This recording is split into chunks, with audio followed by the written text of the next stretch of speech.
حضرت حذیفہ بن یمان ایک صحابی تھے، میرے نبی کریم علیہ السلام نہ ان سے راز کی باتیں کرتے تھے۔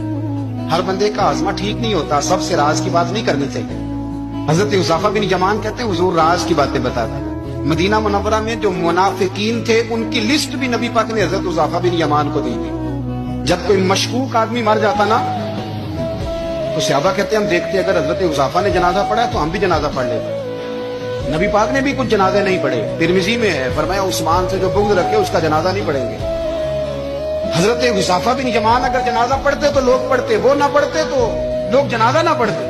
حضرت حذیفہ بن یمان کہتے ہیں جناب عمر فاروق کی خلافت کے آخری ایام تھے، کچھ دنوں کے بعد وہ شہید ہو گئے۔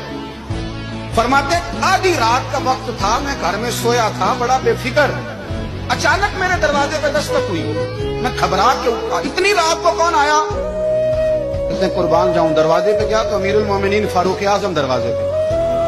میں نے کہا عمر کوئی حکم تھا تو مجھے بلا لیتے۔ کہنے لگے میں نا امیر بن کے نہیں آیا، تیرا ویر بن کے آیا ہوں۔ امیر المومنین کی حیثیت سے سرکاری کام سے بلاتا تو وہاں بلاتا، مجھے ایک ذاتی کام پڑ گیا۔ کہتے میں نے عمر کو گھر کی اندر بلا کے چارپائی پہ بٹھایا، میں نے کہا حضور میں غریب آدمی، میں کیا آپ کے کام آ سکتا ہوں؟ تو کہتے ہیں انہوں نے نا مجھے ساتھ بٹھا لیا، پھر میرا ہاتھ پکڑ لیا، کہنے لگے تو عمر کو جانتا ہے؟ عمر جھوٹ نہیں بولتا، تو جانتا ہے عمر وعدوں کا پکا ہے؟ کہا حضور جانتا ہوں، اس وقت آیا ہوں جب دیکھ بھی کوئی نہیں رہا۔ حضرت حذیفہ بن یمان کہتا ہوں پریشان ہو گیا، حضور پہلے نہ بجھوائے، مہربانی کر بتائیں کدھر آئے ہیں؟ حضرت عمر فاروق فرمانے لگے 62 سال کا ہو گیا ہوں، 63 میں چل رہا ہے، داڑھی سفید ہو گئی ہے، بل پک گیا، اٹھ فریدا ستیا، داڑھی آ گئی دور، اگا نیڑے آ گئی، پیچھا رہ گئی دور، اب قبر اشر کا معاملہ صاف نظر آنے لگا ہے۔ کہا حضور مجھ سے کیا چاہتے ہیں؟ حضرت عمر رو پڑے، کہنے لگے آج میں عشاء کے بعد نکلا ہوں تو نبی پاک کے صحابہ مجھے نیک کہہ رہے تھے، پھر میں نے بچوں کی ماں سے اور بچوں سے بھی پوچھا ہے، وہ بھی مجھ سے راضی ہیں۔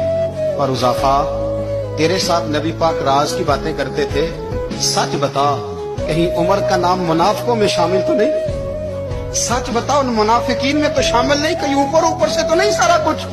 حضرت حذیفہ بن یمان کہتے ہیں میں باپ کے مرنے پہ اتنا نہیں رویا جتنا عمر کے سوال پہ رویا۔ میں قدموں میں بیٹھ گیا، میں نے کہا نہیں عمر یہ تو میں نے نہیں سنا، لیکن یہ میں نے نبی پاک سے ضرور سنا ہے کہ میرے بعد اگر کوئی نبی ہوتا تو عمر ابن خطاب ہوتا۔ یہ میں نے اپنے کانوں سے سنا ہے کہ عمر جس گلی سے گزرے شیطان راستہ بدل جاتا ہے۔ یہ میں نے اپنے کانوں سے سنا ہے کہ 950 سال حضرت جبریل جناب عمر کی شان بیان کریں تو پھر بھی بیان نہیں ہو سکتا۔ یہ میں نے ضرور سنا۔ دوستو ساری زندگی حضرت عمر میں اگر دوسروں کا محاسبہ کیا تو اپنا اور اپنے بچوں کا بھی کڑا خیال رکھا۔